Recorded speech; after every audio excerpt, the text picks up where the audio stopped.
विद्यार्थी व पालक मित्रांनो, छत्रपती एज्युकेशन मध्ये तुम्हा सर्वांचे स्वागत आहे. मी I am fourth year MBBS student from GMC.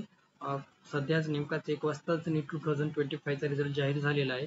ज्या ज्या विद्यार्थ्यांना चांगले मार्क मिळाले आहेत त्या सर्वांचे हार्दिक अभिनंदन. खरं करून ज्या ज्या विद्यार्थ्यांना 500+ मार्क मिळाले त्या सगळ्या विद्यार्थ्यांचे हार्दिक अभिनंदन. तुम्हाला GMC आरामात मिळून जाणार आहे ओपन साठी. बाकीच्या कॅटेगरीसाठी पण आपण संध्याकाळपर्यंत याच्यावर व्हिडिओ येऊन जाईल, तर तुम्हाला कळून जाईल की कोणत्या कॅटेगरीचा कितीपर्यंत कट ऑफ आलेला आहे. आणि विद्यार्थी मित्रांनो, इथे आपण खास करून तर बोलणार आहोत क्वालिफिकेशन क्रायटेरिया बद्दल. तर क्वालिफिकेशन क्रायटेरिया नेमका असतो काय, क्वालिफिकेशन क्रायटेरिया बद्दल बोलणार आहोत. तर सुरुवातीला मी थोडंसं नीट बद्दल थोडी माहिती देतो. तर यावर्षी विद्यार्थी मित्रांनो 22,76,069 विद्यार्थ्यांनी नीट साठी रजिस्ट्रेशन केलं. तर त्यापैकी टोटल विद्यार्थी 22,09,318 एवढ्या विद्यार्थ्यांनी नीट एक्झाम दिलेली आहे. जवळपास 66,000 विद्यार्थ्यांनी नीट एक्झाम दिलेली नाही. म्हणजे 22,09,318 विद्यार्थ्यांनी नीट एक्झाम यावर्षी अपिअर दिलेली आहे. आता विद्यार्थी मित्रांनो, थोडक्यात जर बोलायचं झालं तर क्वालिफिकेशन क्रायटेरिया नेमकं असतं काय, एक मार्क डिसाईड केले जाते ऑल ओव्हर इंडियासाठी. क्वालिफिकेशन क्रायटेरिया म्हणजे काय राहतं, एक ऑल ओव्हर इंडियासाठी मार्क डिसाईड केले जातात. याच्यावर जर तुम्हाला प्रत्येक कॅटेगरीचा वेगवेगळा राहतो. SC ST प्रत्येक कॅटेगरीचा राहतो वेगवेगळा. म्हणजे ओपन आणि कॅटेगरीसाठी वेगळा राहतो तो. ओपन आणि कॅटेगरीसाठी जो आहे का तो क्वालिफिकेशन क्रायटेरिया वेगळा असतो. तर प्रत्येक कॅटेगरीसाठी तो डिसाईड केलेला राहतो. ओपन आणि कॅटेगरीसाठी वेगळा राहतो.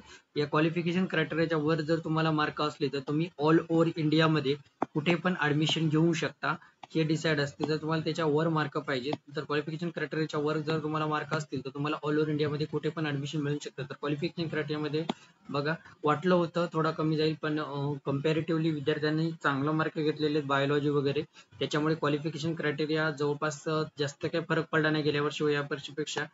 30-31 मार्कांनीच फरक पडलेला आहे क्वालिफिकेशन क्रायटेरियामध्ये. 30-31 मार्कांनी, जास्त काही फरक पडलेला नाहीये.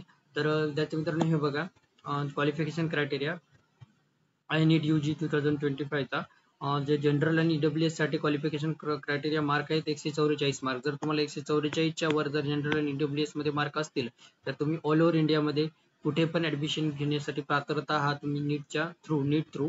आणि जर OBC आणि ST3 मध्ये ST PWD कॅटेगरी, हे 3 OBC ST आणि SC PWD कॅटेगरी असली तर तुम्हाला 113 मार्क पाहिजेत.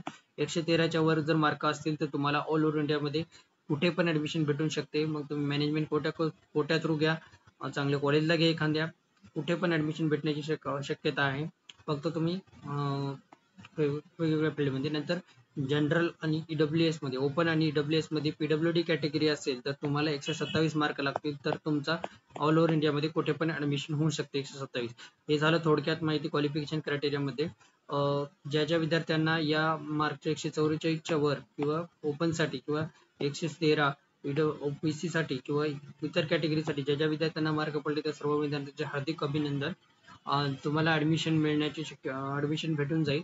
क्वालिफिकेशन क्रायटेरिया कमी पण होऊ शकतो. गेल्या वर्षी कमी झालता, बघूया या वर्षी काय होते का. पूर्ण काउन्सिलिंग मध्ये जर झाला कमी तर बरंच आहे तुमच्यासाठी.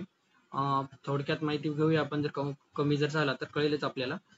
जर व्हिडिओ इतकं सध्यासाठी तर इतकं. जर तुम्हाला व्हिडिओ आवडला असेल लाईक करा, सबस्क्राईब करा, चॅनलला बेल आयकॉन तुम्हाला अशीच माहिती पुरवली जाईल. आणि जर तुम्हाला काउन्सिलिंग बद्दल जर काही जरी डाऊट असला तर तुम्ही आम्हाला टेक्स्ट मेसेज किंवा